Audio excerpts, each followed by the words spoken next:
We should be just about entirely out of luck, given everything that's been going on so far. I've been streaming for about an hour, and things have just gone so utterly, disastrously wrong.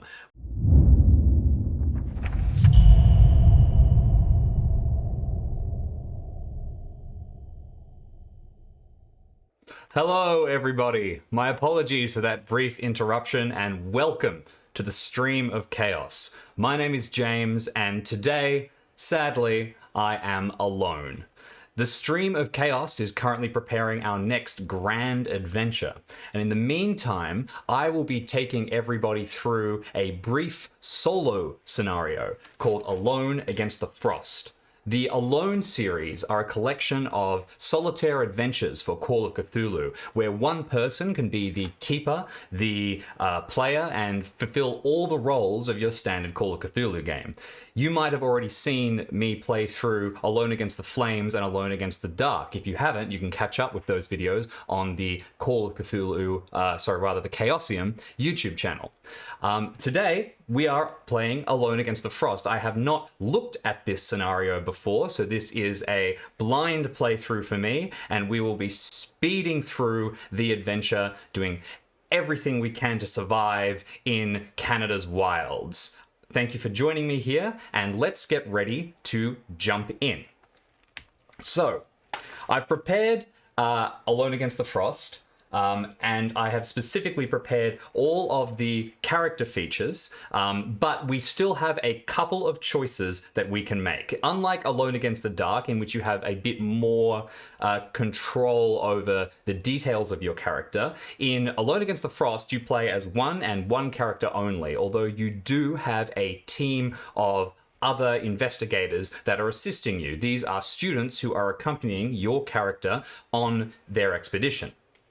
Now, we get to assign some points to our character and spread them out across our stat line. I have some suggestions in place, but before we jump into that, let's get a brief introduction to Alone Against the Frost. You can get this PDF on the chaosium.com website if you would like to follow along, or alternatively, just watch this video here and I'll be reading through some of the details. We're not going to read everything in the introduction and forward, but I would like to give you a brief outline as to what to expect. So, without further ado, let's jump in. Alone Against the Frost is a Call of Cthulhu adventure designed to be played by a single person, that's me, where you are both the keeper and the player. In it, you assume the identity of L.C. Nettleman, PhD, an anthropologist tenured at Miskatonic University in the 1920s. You have traveled to survey North, and I'm going to pronounce names so badly throughout this, so my apologies, North Hanana, an unknown region in Canada's Northwest Territories. The North Hanana holds many dangers, and your first expedition may not end in scientific or academic glory. Thankfully, you can try this adventure as many times as you like. We will probably only be trying it once. Unless we die very, very early, which there's always a risk of, we are going to get the ending that we get and fire through. The big woods are unpredictable, and they hold many different adventures and possible outcomes. Each time you begin anew, you may reallocate Dr. Nadelman's skill points, so if you put everything into drive auto and then realize that there wasn't a car, you can start to adjust some of those points on your second playthrough. Your knowledge of the hazards ahead will improve your chances, but mere knowledge and skills are not always enough against the forces of darkness. Yes, absolutely. Luck plays a healthy role in every game of Call of Cthulhu, and you can see over to the side where I have my Roll20 roll list that I have already started failing some rolls, and I was testing everything to make sure that the Roll20 setup was correct. Speaking of which, let me quickly thank Roll20 and Sirenscape, tools which we will be using throughout this game to make it more fun for everybody involved. The introduction and the forward to this scenario contain all kinds of information, including an explanation of the previous title of Alone Against the Frost, which has been updated, and all kinds of information about the Alone series and the design philosophy that went into it. We're going to move straight through that and get into the meat of the adventure. You can all read this if you pick up the scenario yourself. So, I'm going to skip through the getting started section because we've set up that and going to jump straight to Dr. Nadelman over here. You may play Dr. Nadelman as a man or a woman. Decide this before you begin your expedition. I am a man, so let's just play that. You are the youngest PhD to be tenured at Miskatonic University in Arkham, Massachusetts. That's pretty cool. Youngest there is. I don't want to brag, but I think it's gone to my head, and I can already see this character being a very up themselves kind of person. You are a rising star in the new field of cultural anthropology. Even your European counterparts are impressed by your cascade of learned articles. Your theories are exciting, your class is always full, and your students idolize you. I'm eating this up. I love it. This is going to be great.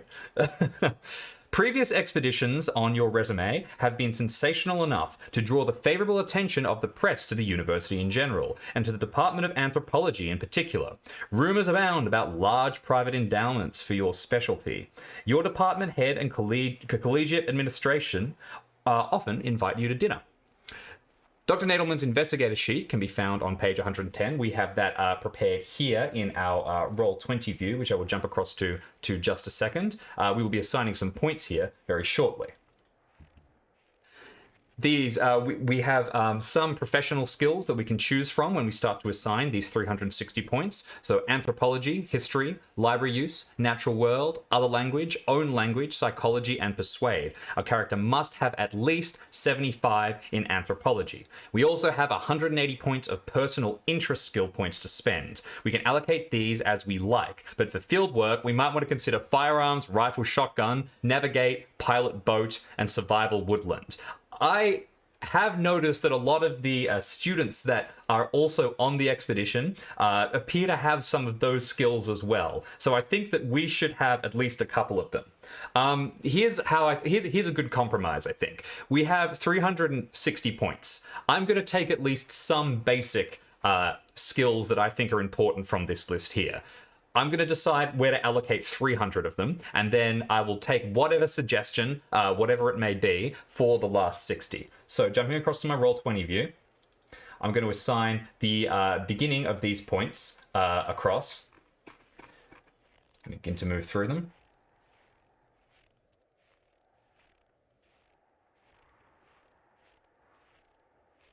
All right. We can jump to, first of all, anthropology has to be at 75. So let's dump 75 into that straight away. Bringing us up to 76 in anthropology.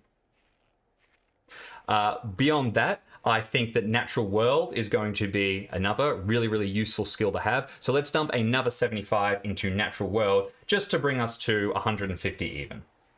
That'll bring us up to 85 in natural world, which is also a nice reference to a character I played called Isabella in a previous campaign, who was an expert in natural world and whose adventure ended when they traipsed off into Canada's wild. Unfortunately, we will not be bringing back Isabella for this scenario, but there's your little reference to that character. Now, our own language skill, I don't think is going to be particularly helpful because it already starts at 90 since we have such wildly high education. Instead, I think let's take some psychology and persuade. I think it makes perfect sense to add, let's say, 75 to each of those. My psychology is just across here, so we'll bring that up to 85. And my persuade, where's my persuade? Here it is. Bring that up to 85 as well. So we're going pretty focused in terms of our skill set. In the meantime, I would love to hear every body's ideas and suggestions about what I should do with these last 60 points. Now remember, they do have to be spread between anthropology, history, library use, natural world, other language, own language, psychology, and persuade, but I'm open to suggestions. Please yell at me. And also thank you very much to Grimaldi for gifting some subscriptions. Always great to have you here. Any thoughts? Any suggestions? Now I'll jump back across to our PDF view, just in case people need reminders of the available skills. First aid is a good call. We could do first aid for when things go wrong, but we actually have to pick from our professional skills for the skills given to us from our education. So we only have that slew of options. We do have 180 points of personal interest skills. I think that other language would be, if we were being as cheeky as possible, we might try to pick another language, specifically something that would pop up in the scenario, something from Canada. But I think that might be metagaming just a little bit. I think library use is unlikely. Why don't we take? Yeah, we could do French. I think I'm going to take. Let's do half in French and half in history. That seems to make sense to me. All right, we're just going to make those adjustments in our Roll20 view. So we will go to language and we will add other French. And with our 60 points, we will add 30 to that. And then we will go up to history.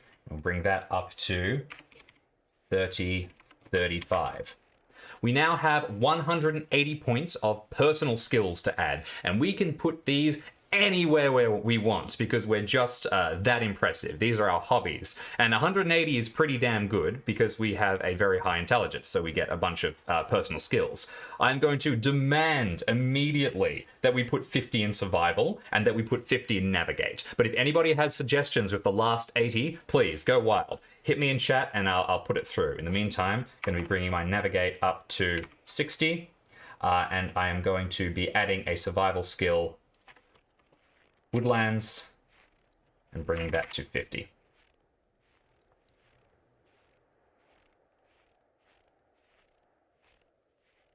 Spot hidden or stealth, unsurprisingly, great suggestions.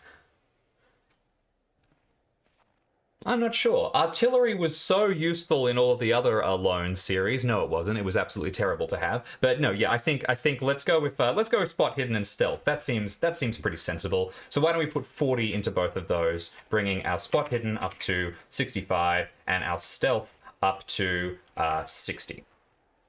Throw in case of dynamite is also good, but I think I'll veto that this time and say we're going to go with spot hidden and we're going to go with stealth. So let's jump back across to our PDF view. We have gotten our character ready. Dr. Elsie Nadelman is more thoroughly developed, and we are ready to jump in.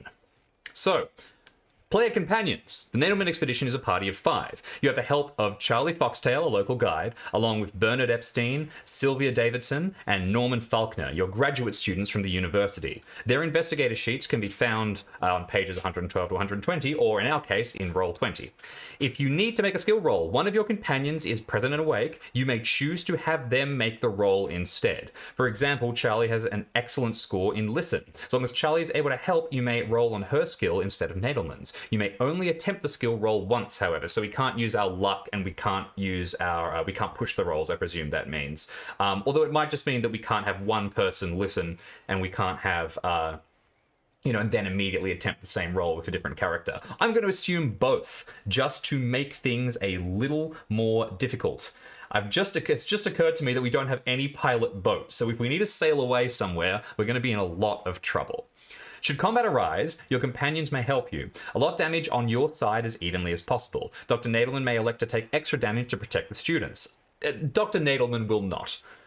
A companion's hit points must not be reduced below 0 in combat unless the text allows for the possibility of their death. Should a companion be reduced to 0 hit points, they fall unconscious and revive if Nadelman survives the fight. You may wish to note if a companion disappears or dies. We'll definitely want to keep track of that kind of thing. There's also rules for using luck points. That is, we can use our own luck with the recommended rules. In combat, these are kind of explanations of the basic Call of Cthulhu mechanics, which we are already familiar with, so we can jump straight ahead. And then a note about the structure of the entries. We don't really need to read that because we are able to speed straight through. So let's jump in to the main adventure as we become alone against the frost. Let me just adjust some music so that we can feel particularly fancy. All right. We're not currently walking in the snow, so let's get rid of that. You Dr. L.C. Nadelman, have long been fascinated by the prehistory of North America, particularly the big woods of the north. The Canadian wilderness remains as unexplored as the Amazon basin, and hunters, trappers, and gold seekers tell hair-raising stories of the people in the area. Of course, they also tell tales of terrifying demons and other exotic fantasies. The time is right to bring a rigorous academic perspective to the big woods. The truth hidden there is doubtless more fascinating than any traveler's yarn. For over a year, you have petitioned your department to finance a modest summer exploratory trip into Canada's Northwest Territories. Now, at last, your funding has been approved, and you make your preparations to leave at the end of the spring semester. Many of your graduates are eager to go, but you can only take 3. Can you imagine how competitive that would be? Trying to get... That's the trip of a lifetime, really. Okay. You have chosen to explore the valley of the North Hana. In the local dialect, Hanana means the river of magic power. The yarn spinners have worked overtime on the legends of the North Hanana. It is said to be haunted by invisible presences and bloodthirsty headhunters. A part of the valley where a party of prospectors were found beheaded is still known as Hetman's Glen. This does not sound like the place that we necessarily want to run into, but hell, let's go right ahead. Your small expedition takes the train into north central Canada and then boards a chartered launch to Great Slave Lake and down the Mackenzie to Fort McDonald, where an outpost of the Royal Canadian Mounted Police represents the sole power of civilization amidst many thousands of square miles of mountains, lakes, taiga, and swamp. I'll admit, I really don't know much about Canada in general, so a lot of this stuff is new to me. Place names, and even I'm going to be honest, I don't know what a taiga is, so I'm assuming it's some kind of geographical feature, probably something cold given it's in Canada, but let's steer on ahead. Yeah, I agree, good ship, fun trip. What exactly is that? Fort McDonald is a trading post for trappers and natives. The best route into the valley of the North Hanana is upstream by canoe, following the west branch of the Mackenzie to the mouth of the tributary you seek. A single bark canoe of excellent make has been reserved for you, as well as the basic gear that your summer trip requires. Officials tell you that guides are reluctant to venture into the North Hanana. The local people have always shunned the region, and most of the white men who dared to trespass upon the river of magic power never returned. Still, you locate a tough professional guide named Charlie Foxtail. She narrows her eyes upon hearing of your destination, but is persuaded by the high wages you are offering. Finally, all is ready to go. Somebody has generously shared the definition of taiga. It's a Russian word. Okay. Generally referred to in North America as a boreal forest. All right, that feels totally fine then. That is also incredibly cool, going into the boreal forest. I have only seen pictures. This is great. It's going to be a charming trip. I'm here with all these students who completely love me because I'm so fantastic. I will be absolutely throwing them under the bus the first opportunity we get. To begin the adventure, we go to 1. After a few days on the west branch of the Mackenzie, the stuffy corridors of Miskatonic University seem very far away. Sun stipples the water from the glare of midday to the gentle burn of sunset. Caribou gaze at you from the shore. Ahead, a heron drags an unfortunate stickleback from the shallows. It would feel like a vacation, were it not for the relentless demand of the paddle.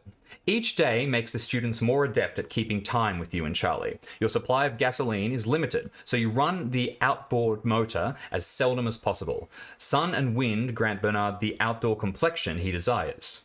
You locate the tributary one evening just as a light begins to fail.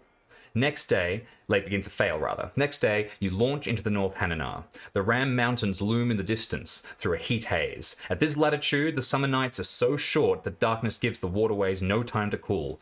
Norman wipes sweat from the back of his head. I do like this characterization, having all this party around you and getting a bit more information about all of them. Charlie is our guide. This is somebody that we got back at the fort who is an expert. The North Hanana is a rougher river than the West Branch. Its floodplain is obstructed by sandbars, hills of driftwood, shingle islands, and forests of dead trees rooted in the mud. The current points all of them downstream, like arrows warning you to turn back. Don't go here. It's a Call of Cthulhu campaign. You will die. Sylvia turns to your guide. Charlie, does your people live up in this area? Charlie grunts and watches the water. For a moment, it seems she will not answer. Then she looks at Sylvia. At one time, now only outcasts. We will avoid them. Sylvia frowns. Why are they? But Charlie raises a hand. From ahead, slowly building, you hear the roar of rushing water. This is the place of splitting water, she says. Here, the river is alive. Each day, it makes itself new. Make a luck roll. If we succeed, go to 2. If we fail, go to 3. Fantastic. Well, this is a great way to jump into things with a luck roll just to see how the weather is, as opposed to any other skill. So we are going to jump in with a luck roll. A success, fantastic. So we will go straight to 2. The expedition spends the day working through a baffling network of waterways. Sometimes you are forced to back down impassable channels to find an easier way. Sometimes you blunder across the heads of powerful chutes and are swept along with them. At certain points, your party has to wade in waist-deep water, inching the craft along by hand. You pass labyrinth of wooded islands, fast water, and drift. Finally, you select a peaceful backwater in which to moor and make camp for the night. Roll 1d10. If the result is even, go to 4. If the result is odd, go to 5. I do like this. It really makes you feel like the circumstances of this journey are going to be a lot down to luck, which, you know, it always is with the rolls, but it seems like it's going to be even more so at this point. So let's make that roll. All right, the result was even, so we go straight across to 4. I'm going to hope that's a good thing. You take the first watch that night, while the others sleep after an exhausting day. The brief darkness is disturbed by the splash of beavers in the stream, the trilling of insects, and the hoot of a great grey owl. We're asked to make a listen check, but I'm going to do something a little cheeky, since we're still so early on that nothing too serious should be given away. I'm going to take a look back at 3. The river baffles your craft from every side. Make a pilot boat check. So if we had failed that previous luck check, we might have gotten dashed against the rocks. Who knows what would have happened? If we failed, maybe the craft would have been sunk entirely. You take first watch that night while the others sleep. We need to make a listen check. Now, we did not put a ton of points into listen, but as we have established, one of our other allies has a great listen score. Unfortunately, we are on watch, so we cannot use their listen score. Let's jump straight through.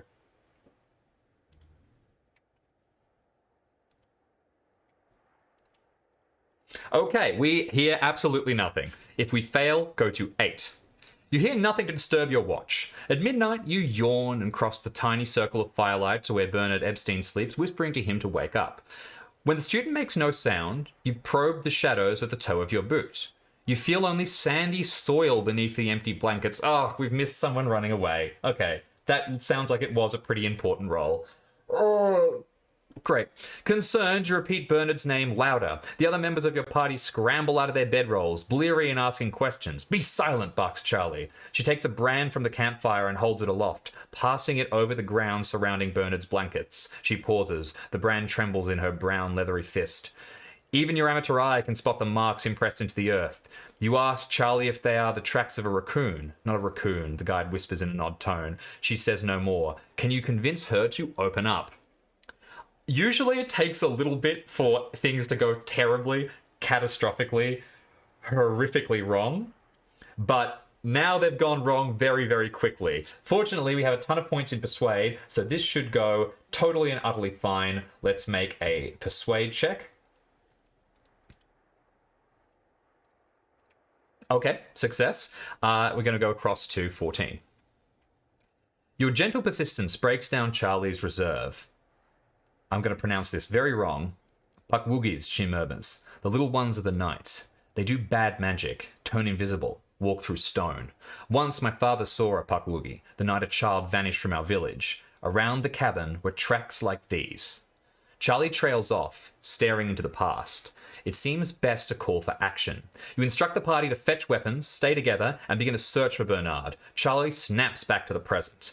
Make a track roll for Charlie. If she succeeds, go to 23. If she fails, go to 24. Absolutely. Let's do just that. We're going to open up Charlie's character sheet and make a track roll on her behalf. A track of 80, this should be pretty good. Charlie, why? Come on. Okay, sure. Someone said we had an 100% success rate in chat, and since then things have gone rapidly downhill. Okay, so we are going to go to 24. Either Bernard's abductors have concealed their trail, or Charlie is deliberately failing to track them. You ought to continue, but the big woods feel very vast and overwhelming. To leave the valley in defeat, go to 32. To continue the search, go to 52. Alright, so we're already in the meat of the scenario. I feel like traipsing across the woods is not necessarily going to be a good thing. I think that Nadelman has decided that they just wandered off. It's fine. They've gone on a walk. It's silly of them. But, you know, and they'll hear nothing of it. The tracks were too small to be anything serious, I hope. I think we are going to bail, Art. I think that we're going to go back because traipsing into the woods and going to search, I feel like is a surefire way for something very bad to happen. Or maybe it's worth just diving in. I don't know. What does everybody think? Any suggestions? Tracking in the dark woods wouldn't be easy. You're right, Grimaldi. It seems pretty... And, you know, Nadelman doesn't have any tracks, so we're relying entirely on Charlie. Can't wait for the adventure to just end. All right. Yeah, it just says, okay, you're done. You're...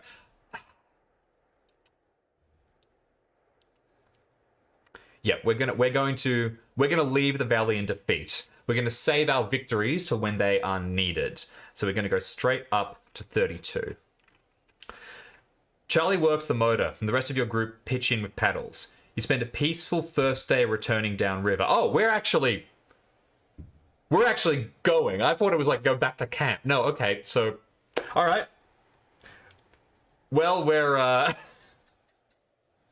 we're committed now. We've abandoned one of the students. It's been about 5 minutes. Charlie works the motor and the rest of your group pitch in with paddles. You spend a peaceful first day returning downriver. The next day out, a downpour turns the water savage, whisking you around a cliff-bound bend and down a mile-long sequence of rapids. Make a pilot boat roll. If we succeed, go to 411. If we fail, go to 412. All right. Okay, we can do this. Pilot boat. Let's go and speak to one of our other student friends. How good is Charlie as the guide? I would expect they have pretty good boat piloting. They don't seem to be an expert. Let's check. Well, obviously we can't pick Bernard. Let's go Norman.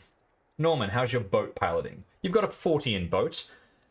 That feels like the best possible option. Thank you very much. As suggested, you've made a note of it. I appreciate that. All right.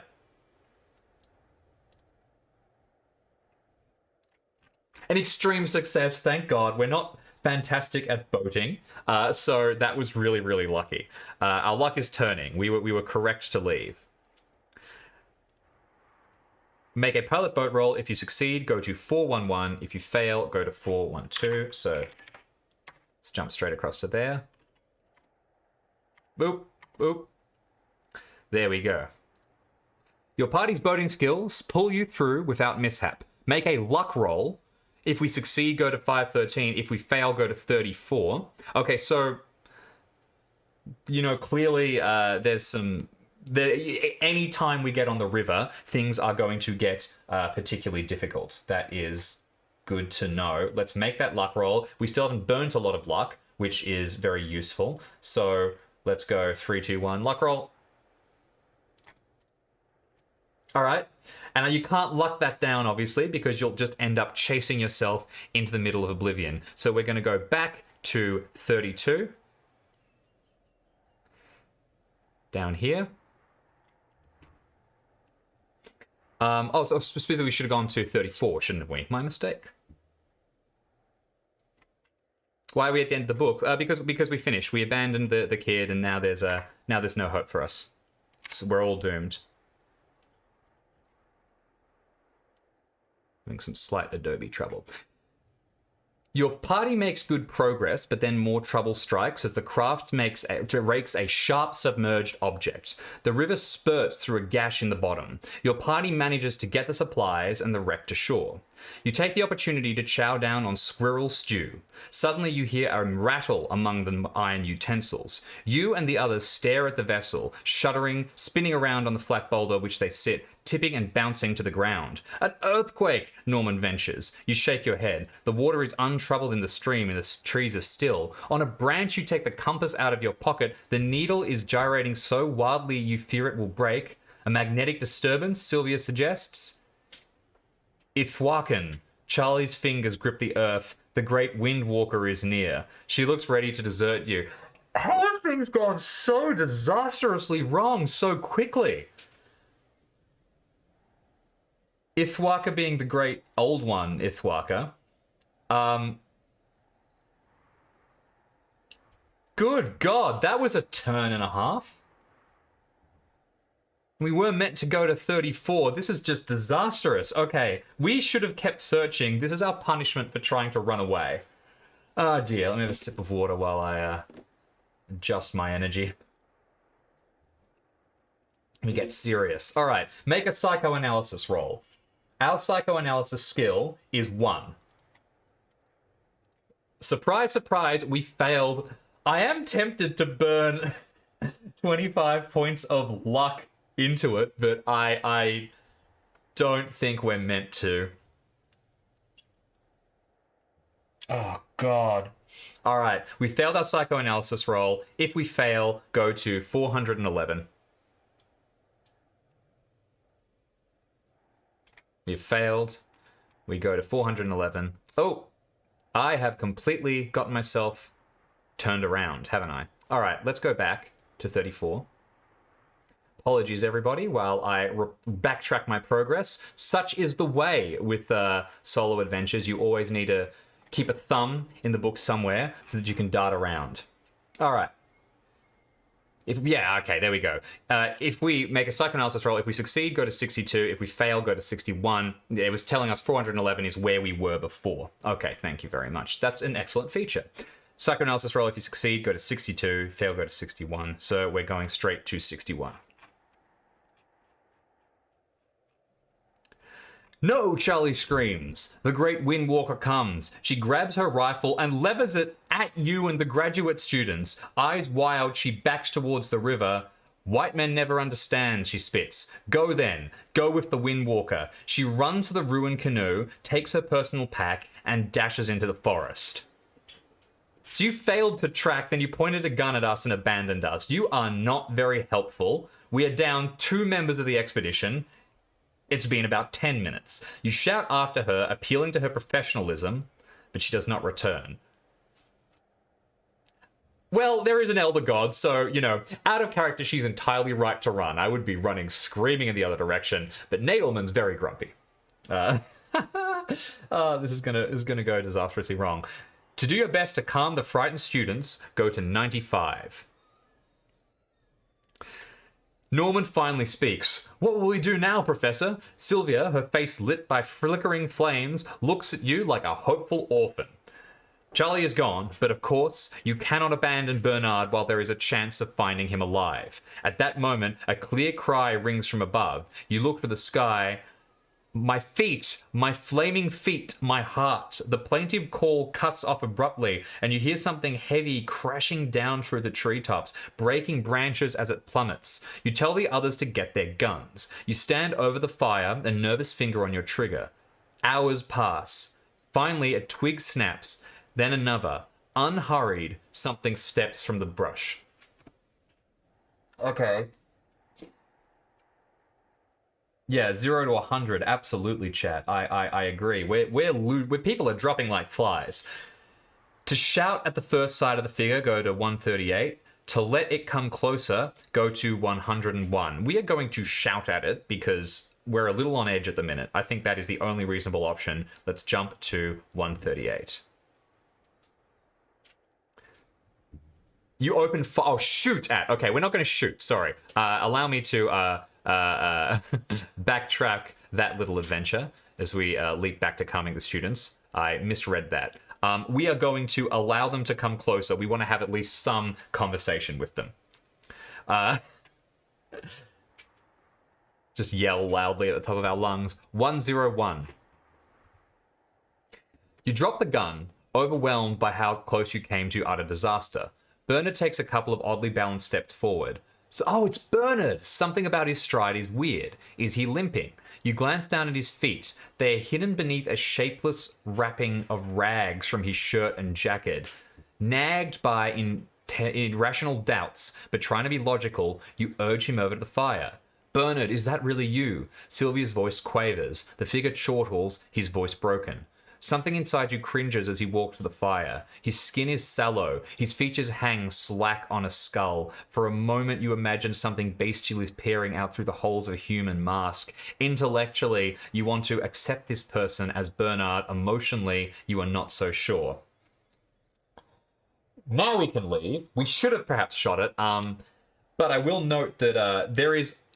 Literally after reading this, I have remembered that there is one kind of North American myth that I do know, and this is possibly reminding me of it. Make an anthropology roll. If we succeed, go to 102. If we fail, go to 139. Let's make that anthropology check and see how closely we were paying attention to myths. With a success, we're going to go to 1 or 2.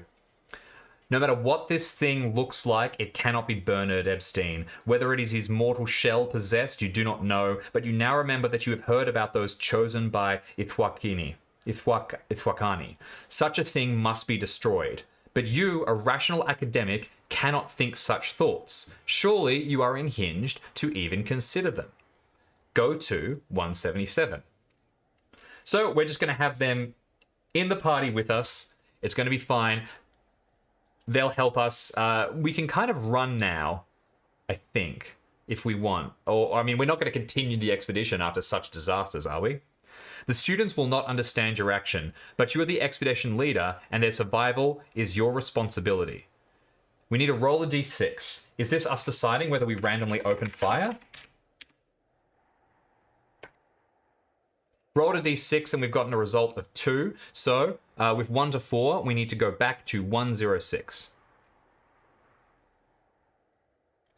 You draw a stiff, burning brand from the campfire and then creep up behind the supposed monster. When he begins to turn his head, you strike. Okay.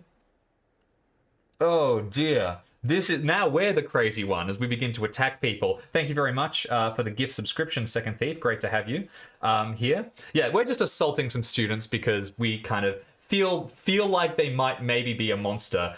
Specifically, a student was lost because we weren't paying attention on watch. When we abandoned them, and when they trekked across land to finally get back to us, we almost shot them, and now we're attacking them for brand. The secret can't get out. We let no one know that we're secretly a very bad professor and expedition leader. You draw a stiff burning brand from the campfire, and then creep up behind the supposed monster. When he begins to turn his head, you strike. The Windwalker's dex is 15. Make an opposed dex roll to determine the outcome of your attack. If you win the roll, go to 140. If you lose, go to 141. Okay, so we'll roll our dexterity. Dr. Nadelman has very good stats, so I'm feeling confident about this. Yeah, that's about right, isn't it? 96. Okay. Oh, man. And here, all right. So the Windwalker has a skill of 15. Let's see how it goes. Okay, well at least it didn't roll like a. I was ready for it to roll an extreme success. But with 2 failures, I mean that is still a fail. So we lose the roll, which means that we go to 141. And our students see us attack one of the other students and then fail to do so. We are going to get in trouble. The Windwalker is too fast for you. It swats away your smoldering weapon and stands up. Those eyes freeze your blood. Go to 127.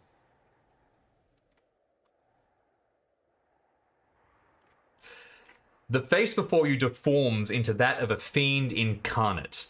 3 times it belches out a racorous shriek, and at each the figure grows and changes. With the third cry, it is human no longer, but a demonic giant of ice and tatters. I was here, Alone Against the Dark. I was going to jump back a little. Alone Against the Dark, you did a lot of investigation. You did a lot of wandering through, traveling on boats. There was always the option to go and get lunch. I robbed a museum. Got a little exciting, but by and large, it was very, very calm. We appear to be in front of an elder god thing. And it's only been... Oh my god, it's only been a few minutes. Let's see how we do here then. Okay.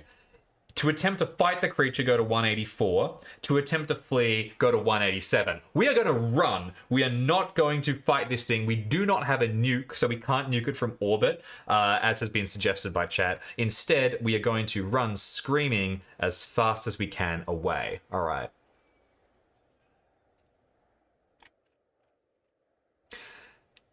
You urge your thunderstruck students to flee, but it is too late for them. As you run, you shiver at their cries. Oh, we lost everybody. Oh, the worst teacher. Oh my god. My promising academic career. It's been torn to shreds, like my students. Oh. Oh well. Throwing a glance over your shoulder, you see bloodied Snow and the Windwalker ripping at their bodies. Your only hope is that the creature will be sated and not pursue you. Make a luck roll. Come on. I'm surprised I haven't had to make some pretty intense sanity rolls yet, honestly. I think they probably edited them out because you would end up just utterly and totally dead. You remember when running away from Elder Gods, you don't need to be faster than the Elder God. You have to be faster than the slowest member of the party. Oh, poor students. Oh, they didn't even get to roll. One of them rolled boating. Oh my god, we can't sail back. We have nobody who knows how to boat. We're gonna die here. No one will ever know how important we would have been to academia. Okay, make a luck roll. If it succeeds, go to 336. If it fails, etc.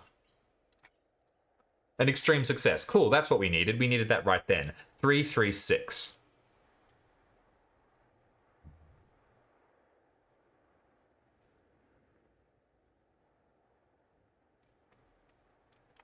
Okay. You run until you fall, utterly spent. When you look back, you hear and see nothing. You are safe for the moment, but now you must face the big woods alone. Go to 67. All right. We're going to stop and have a think about this this whole situation. The stated goal of the scenario was we were going to go and study this area. We've definitely studied it. With the information I've gotten, I might be able to write a book. I might be able to write a long revelation about the monsters that lie out here, and then everyone will call me crazy, and I'll be committed to an asylum, and it'll be a great Call of Cthulhu adventure. I'll be there for decades until another group of students come through and they have to speak to me while I'm in the asylum, and I give them cryptic hints. It's perfect. I'm becoming an NPC. I can see myself fading away and turning grey by the moment. If I'd gone into the big woods at the beginning and nothing bad would have happened, yeah, maybe the solution was just to be more forceful in my actions. Okay, so we need to face this alone. Go to 67. You know what the worst bit is that things went really disastrously wrong, obviously. But if we just died a while back, we would have been early enough that we probably could have justified. Look, we had that restart, mulligan. We didn't get too far in. I think now we're looking at the business end. We're kind of, we're far enough that we probably don't get the option to restart. I think you are correct in terms of pushing rolls. I think you were told if you can push the roll, because otherwise you wouldn't be able to apply the consequence correctly. So I have 85 points of luck, but considering how often we are being asked for luck checks, I feel that we really want to be keeping as much of that as we possibly can. All right. Despondent over the prospect of a trek through the wildest stretch of the Northwest Territories, you ram your way through the bush with bitter violence. Thunder rumbles in the western mountains like the echo of distant drums. Oh, a lovely bit of rain, you know, that'll be fine. The peaks fade into a towering canopy of clouds. You wade a small river and then cross a pine ridge. The scenery blurs together as you go. In the days that follow, you try to fish with your bare hands. Because we left all our stuff, didn't we? Eat whatever we can kill and take the berries that grow along the way. You are undergoing a test that would daunt a seasoned frontiersman. On the plus side, maybe this is it. Maybe this is how we stagger out, you know, having survived Alone Against the Frost. The expectation here was as this would take 2 scenarios. It might not. Maybe we'll be on Alone Against the Flood next week. All right. If you require healing, you may restore 1 hit point. We actually don't require healing. We're okay. Make a survival woodland, which we do have skills in. Not great skills in, but yeah. If you succeed, go to 513. If you fail, you have several options. Okay. So we can try and establish a camp. We have all the... I presume that these are all ways in which we can die. Okay. What if we require more students? We'll find a collection of squirrels and we'll start trying to teach them the basics of anthropology and see how they go. All right, let's make that survival woodlands check. Now, I've made a lot of strong claims about keeping luck. 11 points of luck, and with a roll like this, I feel like we do want to spend it. I'm going to burn 11 points of our luck, bringing us down from 85 to, I can count, don't tell me otherwise, 74.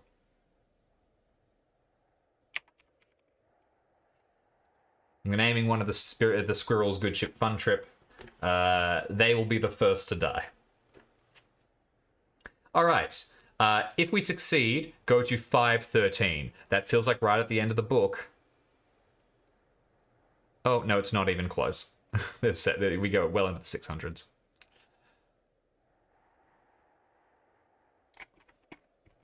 $513. It is time to decide the course of your expedition. Fort McDonald lies within your reach, and you may go there to end your experience in the North Hanana. If you still have an appetite for exploration, you may take a short side trip or even strike back out into the depths of the valley. Well, no, we came here to study the valley with a bunch of students, and we lost them all. They are all dead. All right, so look. We're not going to go back to safety. In Call of Cthulhu Adventures, you always have the option to kind of turn your face up at adventure. You can stagger back to safety, and I like to imagine that we crest a ridge as Nadelman, and we can see in the distance the faint outline of the fort, and where our face, lights up, and then we turn back. We think of our friends, the ones we've lost out there. We think of Charlie. We think of the knowledge. We think of that thing we saw, that Wind Walker. And I think that we're going to be called back out into the wilds, where bad things are very, very sure to happen, but we are at least sure to have some other kind of adventure. We can't go back. What we've seen, it won't let us. All right, let's turn back. To return to go to Fort McDonald, go to 593. To take a side trip, go to 594. If your party still has at least 3 members, you may return to the wilds. We've got 1. It's me. It's not even a party anymore. Oh, God. All right. Let's take a side trip. 594.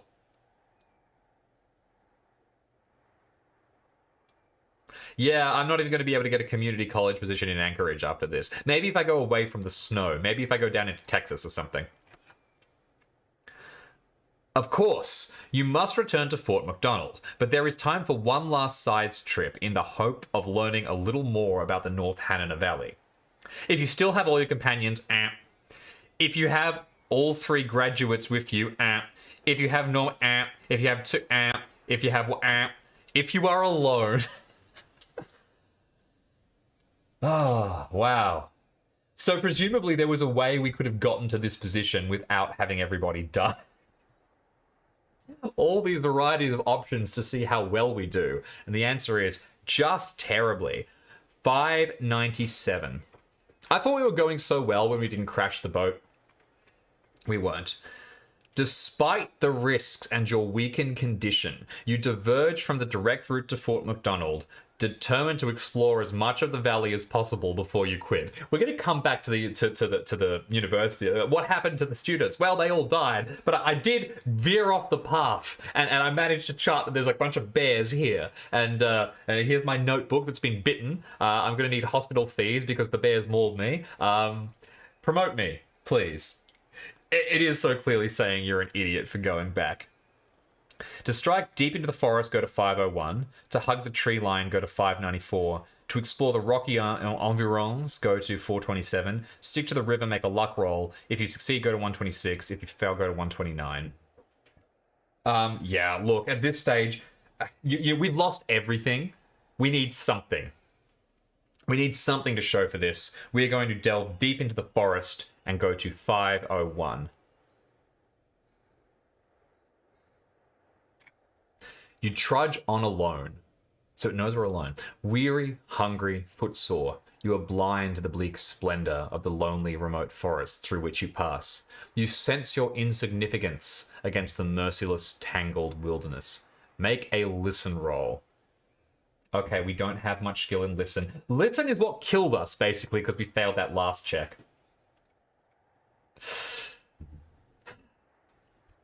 Thoughts on spending 37 points of luck? I don't think we can afford any more fails. I really don't.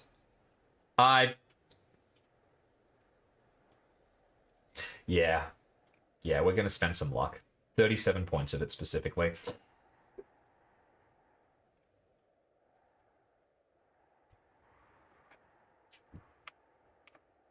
$74 minus 37, okay. It's perfectly halving it. Isn't that fun? Thematically, your character shouldn't have any. Yeah, we should be just about entirely out of luck, given everything that's been going on so far. I've been streaming for about an hour, and things have just gone so utterly, disastrously wrong. We are going to succeed the listen roll. If we succeed, go to 502. You hear a buzz from a hollow beneath the bank where you stand. Hopeful that you have found others, but wary of the strange sound.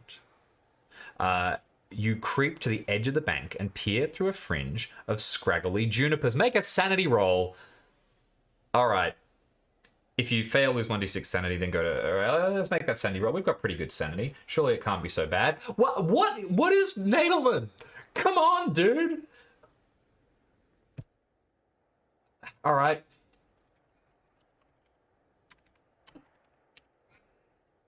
We don't know what we've seen yet. At least we only lost one. Not even close to indefinitely insane. Oh my god. All right, going across to go to 503. Pink lobster-like creatures, 5 feet long, crawl through the forest litter below. It's the friggin' Migo, isn't it? Sorry, metagaming much. The buzzing continues. Suddenly, a human cry slices through the noise. Oh no! When we were scrolling through for a split second, I saw a brain in a jar. And the Migo are associated with the Thwaka. Okay, right. Fantastic. Great. You see a man in a hunting jacket being dragged down a ravine into the hollow behind 2 of the abominable things. When they drop him, he tries to crawl away. We might be able to save someone, thus making this entire disastrous expedition worth it. Oh my god. One of the creatures places a Y-shaped object over him, and a streak of blue mist coats the escaping man. He becomes silent and falls on his face. Even from this distance, you can see him shiver. Ice crystals cover his jacket and trousers, as well as his hair and beard. The creature's buzzing takes on a different tone as they fall in behind one another and scuttle around the human victims. I don't really like this, as if engaged in a strange dance. One rears up over the man and holds out a tube like a dark drinking straw. Before you can react, a red beam shines as precisely as a pencil line and bloodlessly separates the man's head from his body. Yeah, that's about right. I don't think we can save somebody.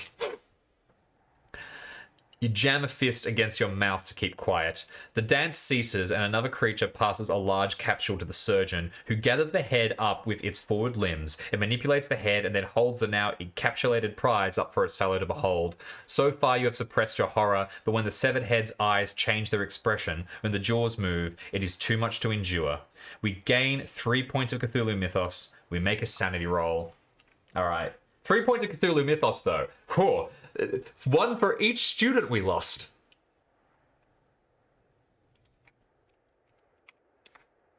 Migo like to take heads and keep them alive. Here we go as we roll our sanity.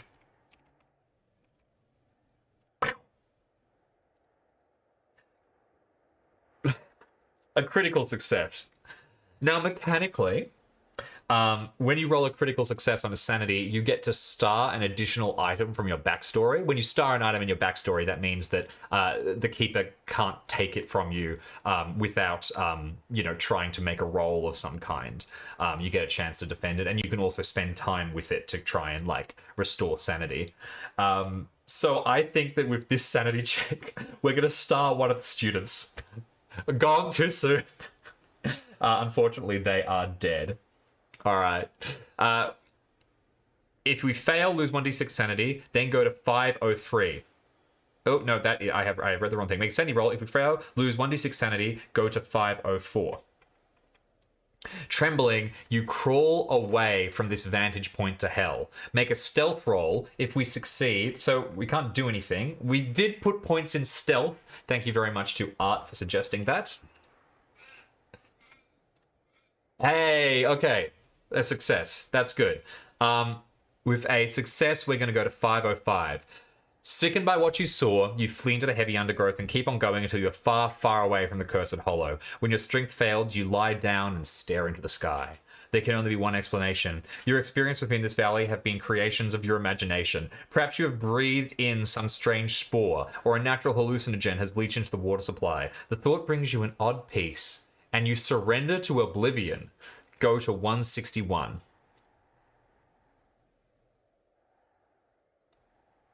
We went back into the woods, and we just saw some weird stuff. All right. When your senses clear, you find yourself wrapped in heavy pelts surrounded by dark presences. You cry out, but strong hands steady you. A deep voice speaks. We found you wandering the woods. Rest. Soon we shall reach the fort. You'll be safe there. Your rescuers are, and once again, my pronunciation is going to fail. Satina? There's an apostrophe there, which I presume makes is implying that I'm meant to kind of, miss something, but I don't know what should be missing. So Tsatsuna, I will guess.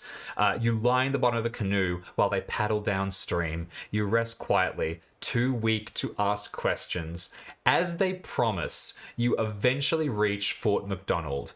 The Mounties give you warm clothes and a hot meal before asking what happened to your companions. All right, well, you know what? We didn't die in the wilderness. We were alone against the frost, and at least thus far, we've made it to here. Go to 433.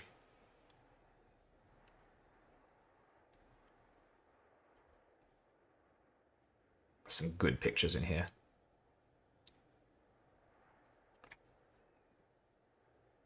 After so many days on the river and nights in the woods, it feels strange to sit in a stifling room and answer questions about your conduct. Alright, if you have any members of your party or have confirmed their death, multiply the number of such losses... If you've lost any members of your party, oh god, or have confirmed their death, multiply the numbers of such losses by 15. This is your liability score. So we've lost all members of the party. And we multiply the number of such losses by 15. So that's 4. We've lost all members of our party. 4 times 15, which is... God, look at me. 60. Aha, we're gonna get executed. Oh, no. Confirm their death. I presume that, if we hadn't found Bernard, for example, we lost one in the woods. We never really know where they had. That would be, we haven't confirmed their death, but we could maybe we find bloodstained rags or something. I don't know if we really lost Charlie, but I think we did. Okay. This is your liability score. Roll 1d100. If the result is greater than your liability score, go to 530. If it's equal or less than your liability score, go to 531. Let's see how this works. All right. This feels like it's going to determine a lot. Chat, keep your fingers crossed for me. I need every bit of luck. I need you to stop posting the rip gravestone emote. Yeah, that seems about right with the luck that I've been having this session. Oh my god. All right, so equal or less to your liability score, go to 531.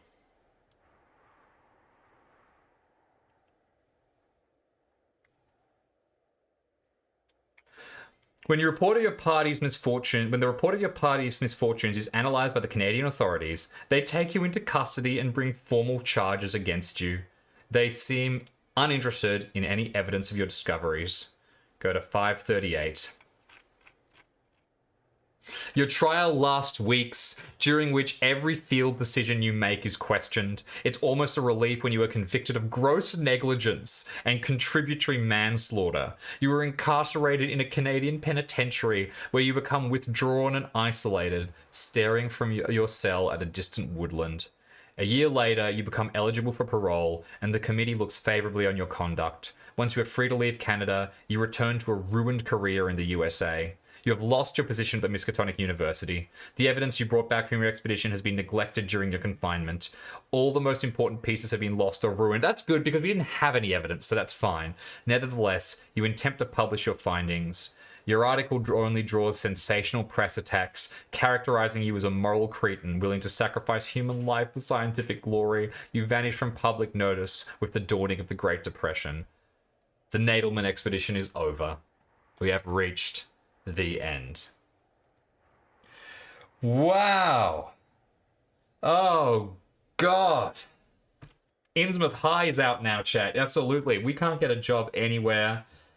Alone Against the Dark, I ended up in an Egyptian prison. But I saved the world before I did that. So, that's good. We did it. We made it. Oh, good God. That was something. So let me debrief for a second before I talk about what's next, I think, right? So first of all, we seem to have gotten incredibly unlucky at a couple of points. I think that trying to flee was a bad idea. That did definitely escalate things. We should have gone and tried to find Bernard. Clearly, there's something going on with the Migo, and from the glimpses of art that we've seen, we know that there's probably more to do there. We also have some information about the Windwalker, of course, taking the skin of someone and diving through. I that was all rather exciting. If I had to drag it all back to a point when it all went wrong, I would say it was when a couple of weeks ago, I was chatting to Dave. I said, we could do Alone Against the Frost. That's when it all went wrong. That's when everything went bad and we were doomed because we selected this scenario that is going to murder us so horribly. All right. I think we've gone an hour in. I think it would be worth jumping through and having another look around. Maybe we'll get another arc, another full dive, and we can actually find some more details about the adventure, about the exploration. So, with the information that we already have, I think let's jump back to the start.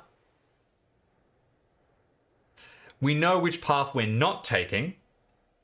We know some of the roles we do want to take. And we can speed through things a little quicker this time. So, before we jump in, are there any adjustments we want to make to Nadelman's character sheet? Listen has come up a lot. And I don't think natural world was a requirement. What did we spot hidden? That was it. We put 40 points into spot hidden. I'm going to move this 40 points from spot hidden to listen. I think that will give us a much better edge. So I'm going to bring our spot hidden back down to 25. And I'm going to bump our listen skill up to 60.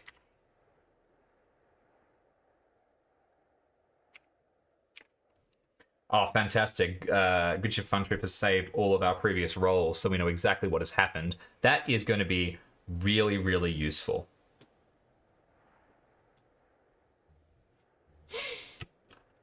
Survival desert would be good. I agree. Also, maybe some library use, a little bit of accounting, you know, all of those fantastic skills. All right. Let's jump in.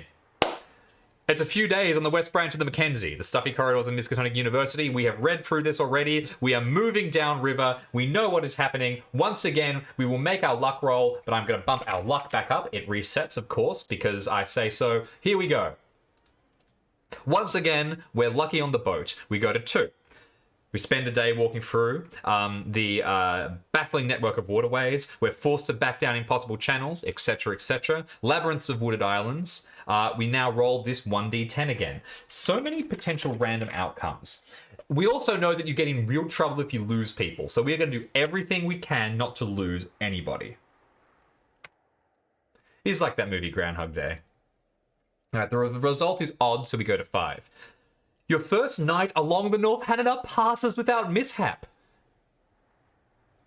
Excellent, we didn't lose anyone. You must now decide whether to press on hard to penetrate deep into the region or to set a more leisurely pace exploring as you go. Huh. Well, we know everything is terrible here. We don't even have to keep that veneer up anymore. We're playing a little bit. I think we do an in and out. Let's just rush in, rush out. I reckon we're going to go hard. Deep woods or bust, absolutely. Press on, go to 10. At dawn, you set off again. The day turns into a scorcher. Rocks in the stream are hot to the touch. There is beauty under the shimmering heat too. The wet sands by the water's edge are hidden under a vibrating carpet of blue. A host of small azure butterflies basking in the warmth. That's lovely. That's a bloody good image, actually. I wonder if that's a natural phenomenon that does occur in Canada. I presume so. We haven't hit any real mythos stuff yet. Pausing a moment from your canoeing, you scan the shores for any sign of life, apart from the butterflies. You catch a flash of someone standing by the river shore, half hidden by a bushy juniper. Before you can adjust your binoculars, the stranger is out of sight. All right, we investigate things now. Last time we kept going, and things went wrong. So we are going to investigate. We are going to go straight to 18. We paddle to investigate. When you turn the canoe towards shore, Charlie grabs your arm. Professor, my people avoid this valley. It is under a curse. Do not chase the devils who inhabit it. It is not the first time you have heard such superstition from a guide, but there is urgency to Charlie's words that unsettle you. Huh.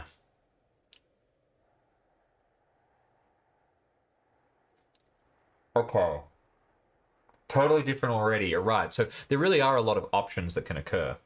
So this is tough because part of me wants to just do nothing that Charlie ever suggests ever again because Charlie was mean to us that one time and pointed a gun at us and ran away. But the other part of me wants to keep pursuing basically because, you know, we want to investigate.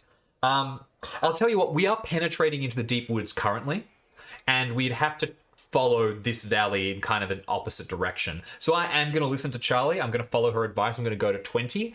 I'm also going to try and stay at the lower sections of the book. All right, let's continue. Paddling is a familiar rhythm now. You permit periods of rest using the outboard motor. Your determined group proceeds mile after mile towards your primary goal, Headman's Glen. We had a primary goal? Okay, the valley is crowded by steep hills, small mountains, and rough strands of jack pines, black spruces, and balsam firs. Following Charlie's advice, your party sets up a semi-permanent camp. Oh, we are so much better already. Things have completely changed. Giving access to fish and game, as well as some refuge should the local people prove hostile. In the days that follow, your party makes periodic excursions seeking evidence of human inhabitants. It begins to look like you will be disappointed. None of our party require healing. This is great. Oh my god. Kana blue butterfly, common in the 20s, endangered now. Thank you, Grimaldi. That is good information. Yeah, that's a shame. All right. Then go to 21. Following another day of fruitless exploration along the floor of the valley, your party fixes a hearty supper of stone-baked biscuits, jerky, and beans. This could not be different from the last expedition. More different. Gnats and mosquitoes swarm close, but the smoke from your fire drives the worst of the pests away. While you eat, you notice Charlie has withdrawn from the group. You attempt to include her by asking if she has any campfire songs or hair-raising stories. It is bad luck to speak of such things, she grunts. The woods do not like to be mocked. She gets to her feet and scans the perimeter of the camp, sniffing the air. You raise an eyebrow. I agree with you, Commando Solo. I have a bad feeling about this too. Moose, she says, before you can frame your question. Oh my god. It is nothing. It's time we went to bed. You draw a deep breath, scenting nothing but the food, the smoke, and the fresh odor of the river. Nonetheless, Charlie's manner has affected your party's mood, and they are ready to call it a day. To take the first watch yourself, go to 40. To trust in Bernard, go to 46. Okay. Here it is. Let's check what Bernard's... We're metagaming a little bit, but I think we're allowed because I say so and I'm running things. We're going to check Bernard's listen skill very quickly. Bernard has a listen skill of 35, so we are much better at listen. We're going to take the first watch ourselves, I think. We're getting trampled. Yeah, the moose comes into camp. It kills everybody. We're going to go to take the first watch yourself, go to 40. I should have been using the hyperlinking a lot more. Did not realize it was an option. Your watch passes without incident, but later you shiver in your sleep. The chill is brought home when Charlie reaches into your small tent and shakes you awake. Professor, come quickly. The guide snaps. You throw on your jacket and follow her. Outside, you stare at the grass, the stones, the needle of the conifers. All are grey with frosty rime. This seems impossible. It is still summer. Look, Charlie croaks, pointing to the spot where Bernard sat down to begin his watch. The graduate student lies half hidden behind a stump, curled up. I think we hit the wrong thing. I think we were meant to... Yeah, we're going to go back and just make sure we did indeed hit the correct thing. No, but our watch passed without any issues. That was it. Got myself a little lost. Here we go. Let's go back to 21. Another day of fruitless exploration. Okay. To take the first watch yourself, go to 40. Yeah, we did that. All right. So Bernard has been... something. Graduate student lies half hidden behind a stump curled up. You gasped. Epstein has been reduced to a shrunken, flabby, drooling thing. His bloodless forehead is caved in like a deflated basketball. How he can still be alive in that condition is beyond your ken. Sylvia brings a blanket and you wrap Bernard in the heavy wool. As you do, you notice a somewhat repugnant odor in the cold air. When you grasp the young man's jacket, your fingers slip from a greyish grease that coats him. To confront this mystery and perhaps seek revenge, go to 41. No, we are getting revenge. You and Charlie search the area for clues. She finds some very strange tracks leaving the camp. They follow a straight line as if made by a one-legged hopper. The prints are round and convex. Each gives off a faint bluish vapor and is glazed with ice. You scratch around one track with your knife to find out how deeply the ice extends. Frustrated, you dig with the blade, only to find a rock-hard column of ice and sand that seems to have no end. The warmth of the morning sun evaporates the... pardon me, I've lost my spot. The warmth of the morning sun evaporates the rime surrounding the camp, but does not melt the ice in the tracks. You feel an increasing headache, a complaint echoed by all three of your otherwise sound companions. All three of our otherwise sound companions. So our poor friend with the caved-in skull is not complaining. I wonder if we get to the lost state, whether they are considered lost. I would make a strong argument that they are not. If we can bring them back, coiled up, maybe they can recover. Following the round tracks of camp adds to the mystery. Where they cross streams, they leave icy circles at the bottom that the running water has not worn down. The prints show that where the intruder's feet touched solid matter, they annihilated it. In one place where a track steps on Bernard's hatchet, as the circle of steel has vanished, blinked cleanly out of existence. What in God's name are you up against? Charlie tags after you and babbles legends about the killer, who comes with cold. You do not want to find what you seek, she says. I will leave this place. You and the young people must return with me to Fort McDonald, or I will go alone. So let Charlie go while you search alone for the cold killer. Go to 69. To listen to her urgings, go to 42. Well, look, if we go back to Fort McDonald, we're just going to end back at Fort McDonald. It would be interesting to see if we get a different ending, with all these people. We might be able to roll under the liability score and actually have some kind of really cool outcome.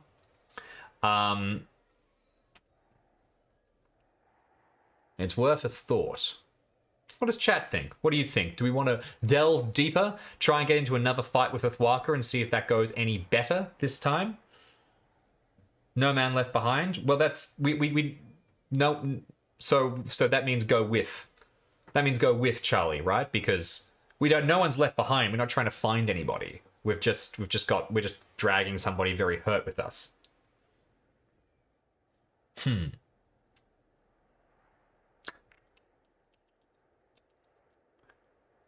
Delve deeper. Delve deeper.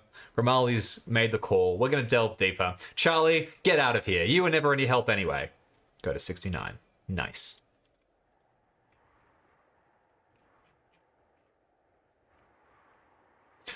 You order Norman and Sylvia to wait at the camp and stay alert. You have no right to endanger the lives of the remaining students. Armed to the teeth, you set out alone on the trail of the cold killer.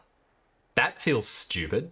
The peculiar trail of the creature, the monotonous pattern of circular ice patches makes it easy to track. The tracks scar rock as distinctly as the soil. Lately, well past supper time, the air takes on a deep penetrating chill which pierces your hunting jacket. The moss and pine needles around you whiten with hoarfrost. There are so many great words for different kinds of snow. Being from Australia, you don't tend to see a lot of them. On the other side of the wooden knoll, you catch the sound of a moving machine. With a bullet ready in the chamber, we don't know how to shoot guns, you prepare to face your foe. To climb the hill and see what is on the other side, go to 121.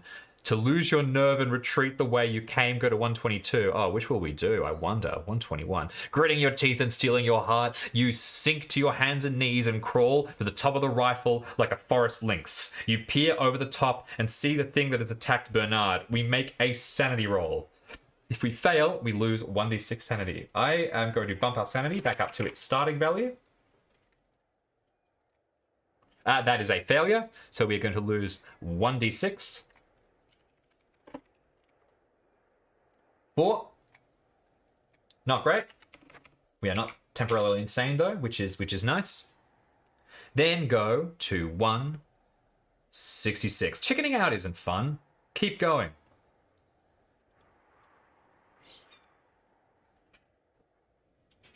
Oop.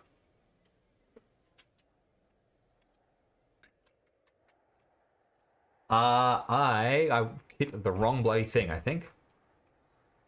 Let's fix that up.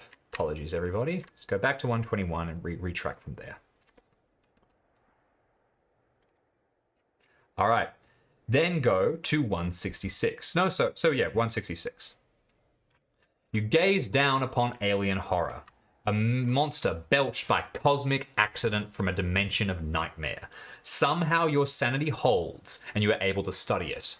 The side of your body that faces it feels cold, as if the creature drains heat energy from its environment, perhaps for nourishment. Starfish-like legs radiate from one malignant eye at the center of its body. It looks like an upright set of spokes with no wheel. This is funny because I was kind of expecting the Ithwaka, but that does not appear to be the case. All right, fantastic. There isn't. I'm just using my encyclopedia of Cthulhu knowledge. There is an elder god that does vaguely match this description, I think. A kind of less used one. I can't remember its name or its major features, though. I think it's something about, like, prismatic space or something, but I don't think this is that. It's probably some kind of monster. Gain 2 points of Cthulhu Mythos. To fire at the creature, go to 167. To lay face down and hide till it goes away, make a stealth roll. We are shooting this thing. It killed our friend, and we're going to teach it a lesson. 167. Feeling like an avenging Ahab who has found his white whale. Hell yeah. You lift your rifle to your shoulder and fire into the central eye of the cold killer. The rifle is within your base range. If you miss, go to 170. If you hit, go to 1. We have really bad rifle. Let's do it. We started with a ton of luck. And I am killing this thing. We are going to burn... How much is that? 53 points of luck.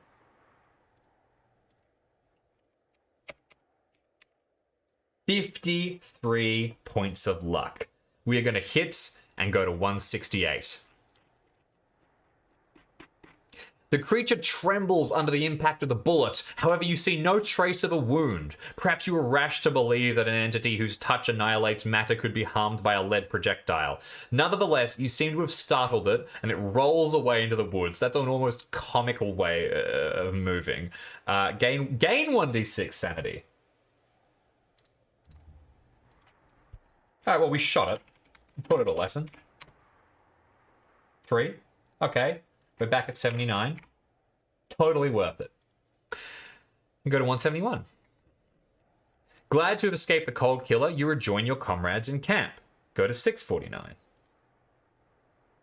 Norman and Sylvia run towards you. You're relieved to see them still fit and upright, and your stomach sinks when you realize how your expectations have changed. Yeah, that's absolutely fair. Roll a 1d10.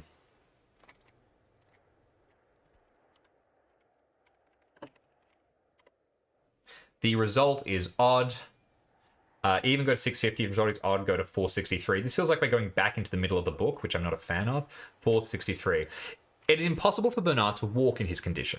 Since life somehow lingers in his ruined body, you will have to carry him. You and Norman trim saplings into poles to make a litter. Make a listen roll. Oh god, no, none of them disappear. Please, none of them disappear. Okay. Listen. Oh my god, thank you. Make a listen roll. If we succeed, go to 464. You hear a tiny yelp of alarm, quickly cut off. It is so brief that you can almost convince yourself that it is an animal call, but instinct speeds you back to camp. 20 minutes ago, Bernard lay almost comatose. Now he stands erect in the middle of the camp, hands locked around Sylvia's neck. You strike him in the kidneys. He doesn't even turn his head. He seems to have no feeling at all. Norman rushes to your aid. Okay, we're here. It's time to get some revenge for last time. Not letting this go unanswered. Okay, so Sylvia has taken 1d6 damage. Let's roll that damage. 5 damage. That's not great.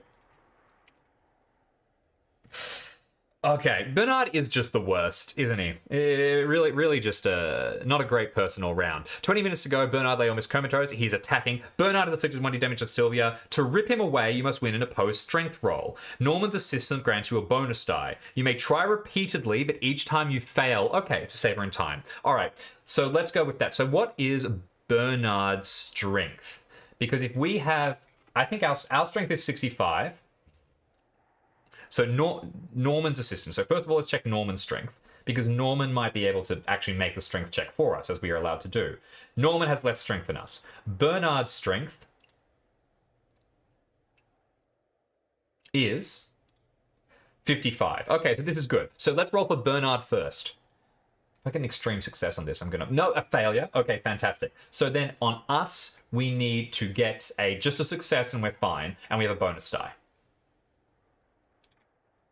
No reason this shouldn't go fine. Yes, okay. Fantastic. You don't even need to roll the other one. If you can save her in time, go to 465. Oh, yes, sorry, 110. Thank you very much for the adjustment. I checked the character sheet. I panicked. Written an opposed strength roll against his strength of 110. We can use the same roll, which is Bernard, so rolled an 80 versus 55. Obviously, that's going to be success. We get the bonus die, maybe we can get a hard success. Nope, that's going to bring us to 73. How far off a hard success are we? We need to get down 9 points of luck. I want to win this. Let's do it. Let's burn all our luck. We're going to burn 9 points. Bring ourselves down to 26 remaining luck. Sorry, 16 remaining luck. Which doesn't feel great. Oh, no, I'm adjusting the wrong person's luck. We're going to bring ourselves down to 21 luck.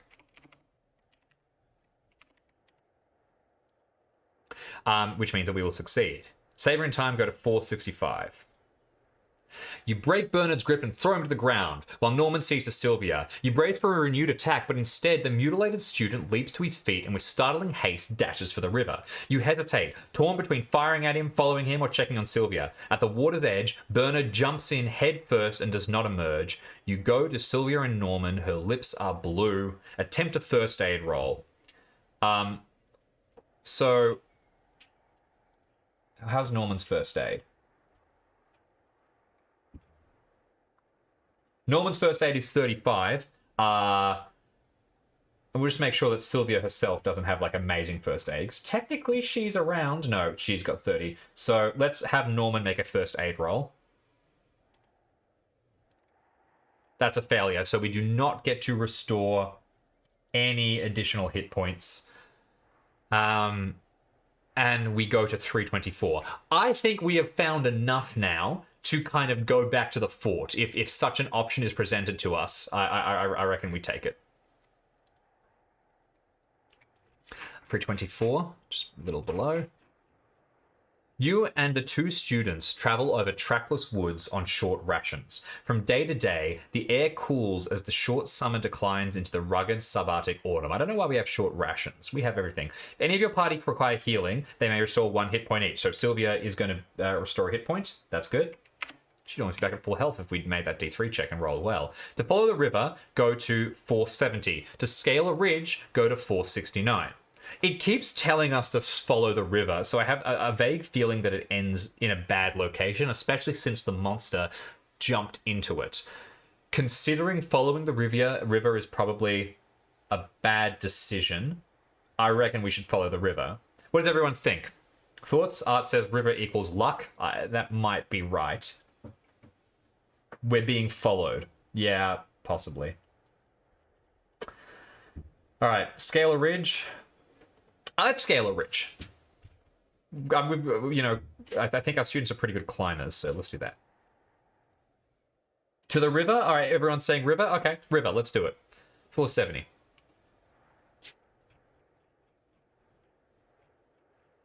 You trek on through the wilderness. It feels like you have lived here for years. If you have the keyword in shape, go to 471. I do not have the keyword in shape. If not, go to 82. You and Norman bed down near the fire while Sylvia stands watch. You study each of your companions for a few minutes. Norman, a man in his 40s, trembles beneath his sheet. Sylvia scans the camp perimeter, obsessively gripping her rifle. The loss of Bernard and Charlie have affected both students. You hope that you can get them back to civilization before fear and hardship drives one or both over the edge. Norman shakes you awake, staring out at the trees. There was a noise, he hisses. Sylvia's gone. You spring to your feet and throw on your jacket and pick up your rifle from the ground. Despite the small hours of the morning, the subarctic dawn is breaking. Search of the surrounding turns up the tracks of Sylvia's abductors. They're not quite what you expected, oversized bare feet. I'm not going to pretend that I cannot see the picture that is right here. That's pretty cool. I wonder what it is. To follow the tracks, go to 128. We're going to follow. Nobody left behind. You sense Norman's reluctance, but he grips his rifle and falls into step behind you. Together, you do your best to follow the trail of Sylvia's abductors. So Norman, how's his track skill? 10. How's my track skill? Haha, it's a glorious 10. Let's do it. No, and we do not have remotely close to the luck to be able to succeed that. Attempt to track roll if you succeed. If you fail, go to 190. When the tracks climb a slope of jagged talus, the trail vanishes. You search for the remainder of the day but fail to reacquire it. Finally, you and Norman sit together in silence. Neither of you wants to admit that Sylvia is just as lost as Bernard, but you are out of options and must attempt to return to civilization. 279. The journey before you and Norman promises to be long and hard. If either of you require healing, we don't. To strike a direct route as possible to 295. Hold parallel to the river, 280. To search for existing trails, go to 297. Rocky terrain, 595. Camp first, make a luck roll. River's course, I think. We've said that we like following the river. Let's keep following the river and go to 280. While trying to keep a parallel course to the North Hanana, you and Norman are forced to cross through hot springs and ravines. Around a bend, you hear a bizarre humming sound. To go forward and investigate, go to 474. Let's take a look. What you see is not what you expect. Okay, sanity roll, perfect. Extreme success, that's good. Let's make a roll for Norman.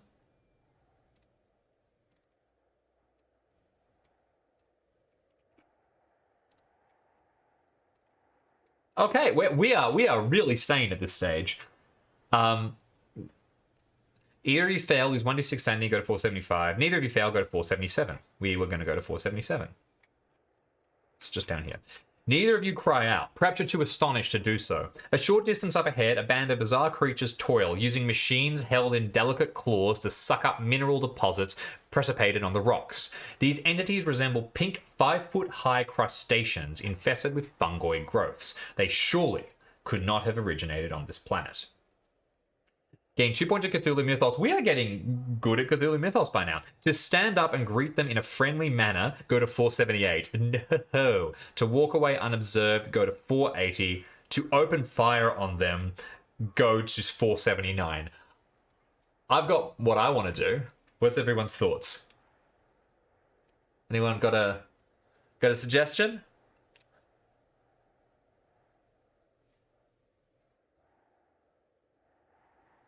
I'm going to fire upon them.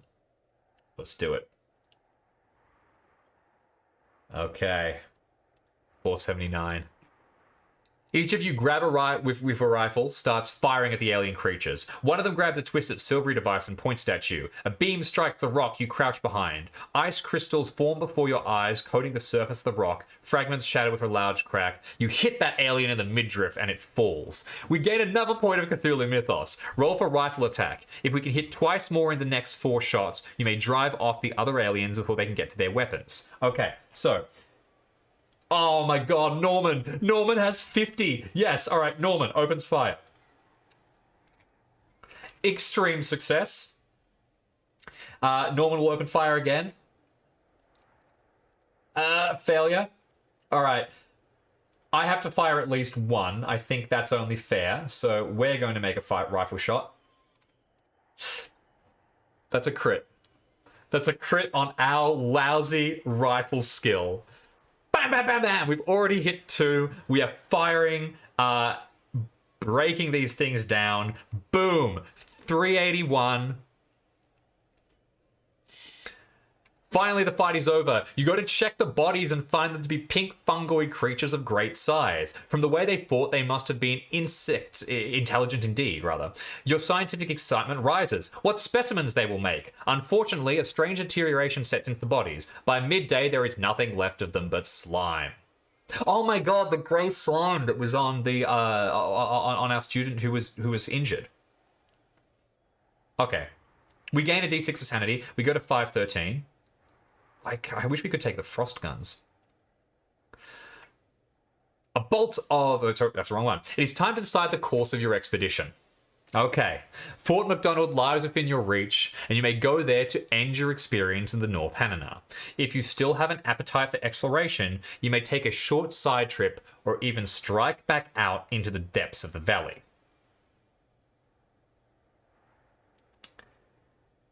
Well... What does everyone think? I reckon that we know what happens if you go out and you strike into the deep woods. You hear this buzzing. We could go out and we could try and look for... I reckon we're going to go out and we're going to try and take a side trip. And we're going to try and find Sylvia, I think, is the best. The best here. Noting that Monkey would have been very useful here. Monkey would have been useful here, hiding and sneaking around. We're going to go on a side trip, jump to 594.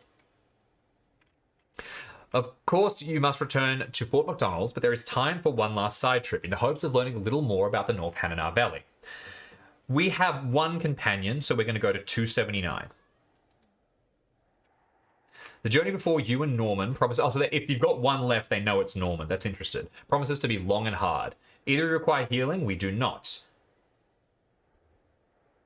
Have I... 279, was that correct? Yes, it was.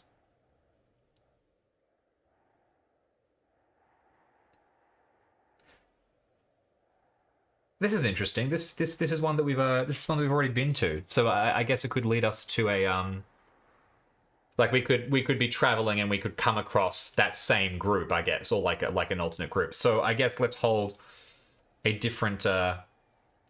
Let's explore rocky terrain up into the mountains and such, because I feel like that is where Sylvia was last seen. So we're going to go to 595.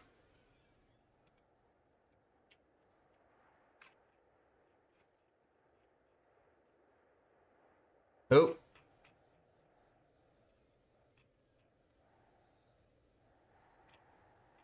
$5.95.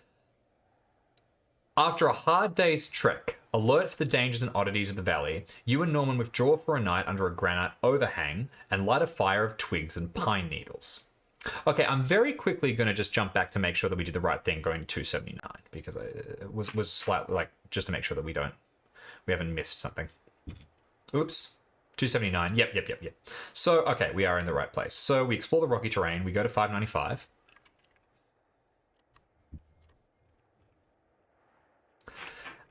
Make a science geology roll. What's our science geology roll? I seem to remember that we have some of that. Do we? Am I wrong? Science geology? No, we do not appear to have science geology. Norman, how are you on science geology? We do not appear to have any science geology. Do any of the characters have science geology? We're going to quickly... Let's have a look at the pre-generated investigators. I remember one of them does, but I can't... Yeah! Sylvia has some science geology. Sylvia is not here. Unfortunately, that's not going to help us very much. Okay. In which case, we can only succeed with... we fail. We fail. I mean, technically, I guess we can roll a D100 and see if we get a critical success. May as well. 39. Not within luckable range. So yeah, we fail. 513. It's time to decide on the course of your expedition. Oh, Fort McDonald lies within your reach, and you may go there to end your experience in the North Hanana. If you still have an appetite for exploration, you may take a short side trip or even strike back out into the depths of the valley. So we could explore one last route. You know what? Let's try one more. Side trip, go to 594. Must return to Fort McDonald. We have one companion, which is Norman. And this time... we've held parallel to the river's course. We've held rocky terrain. We're not going to camp. We're going to search for existing trails. 297. The game trails are empty. The berries so abundant earlier have withered and dropped off branches. The threat of starvation is real. Make a survival woodland roll. All right, we can do that. We're not terrible at woodland. Oh, come on. Come on, this is one of our good skills. We don't have enough to luck it. No. 331. As the pair of you starve, Norman's strength gives up first. You wrap him in a ragged blanket and discourage make one more attempt to find food. If the result is even, go to 327. Or it is odd, 328. Even, 327. 100 yards from camp, you spot a Canada goose. Steadying your shaky hand for a moment, you take the shot. You dare not aim for the head and miss, so you put a bullet in its gut. The agonized beast leads you on a frightful chase through the woods before kneeling over. You return to Norman elated. A good meal is exactly what you need. We make a con roll for Norman. What's his con? 80. This is pretty good. Oh! Norman! Norman's the best! Oh, good God. You found a Tim Hortons. Yeah, that'd be the way, wouldn't it? Okay. If he succeeds, go to 543.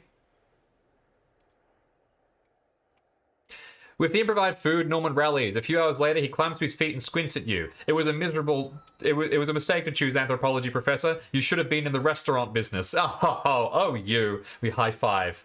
You laugh together for several minutes, more than his weak joke reserved. That's like, so it's at least like 3 minutes of giggling. You've been out in the woods for a long time. 5:13. It's time to decide on the course of your expedition. We have exhausted every option here. We've really gone through the lot of it, and we are also approaching the standard end of our stream time. So let's return to Fort McDonald with 593. You pass the place of splitting water with no particular difficulty and reach the calmer waterways of the West Branch. The foraging is ample now, and you recover strength as you draw near to Fort McDonald. Go to 433. Further down. After so many days on the river and nights in the woods, it feels strange to sit... Oh. Yeah, it's in a stifling room and answer questions about your conduct. This is the correct location. So we arrive and they ask questions about us. If we've lost any members of the party or have confirmed their death, we multiply the number of such losses. 2 students are gone and Charlie's gone. Charlie left willingly. What do you think? Should we take 30 or should we take 45?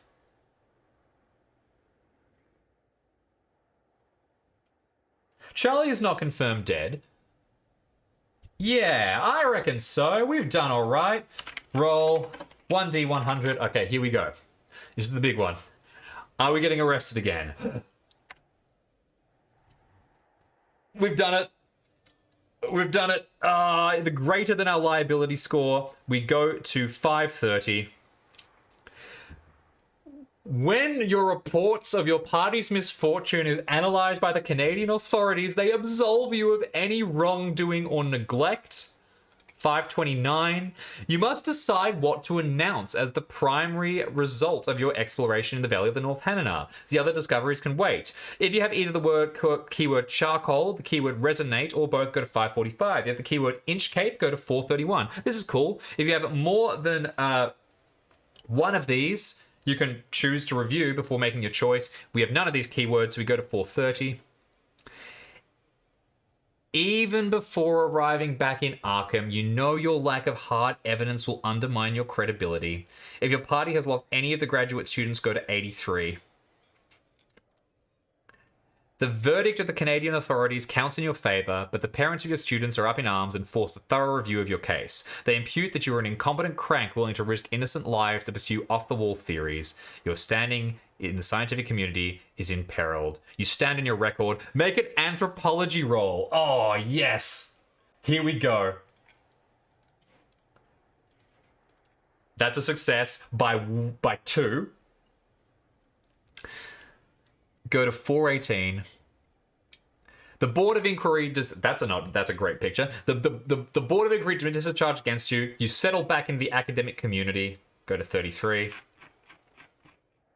Although your expedition has failed to produce any hard evidence, your reputation is such that Miskatonic University does not hold it against you.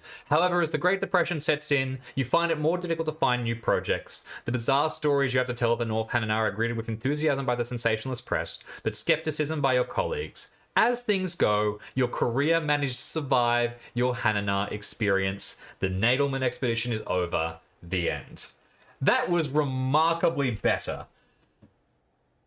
All right, well, look, thank you so much, everybody. As you can see, there is so much in Alone Against the Frost. We didn't get a single one of those keywords, so there is definitely more in there to tease out if you want to go and pick up the book yourself. There are also many other entries inside the Alone series.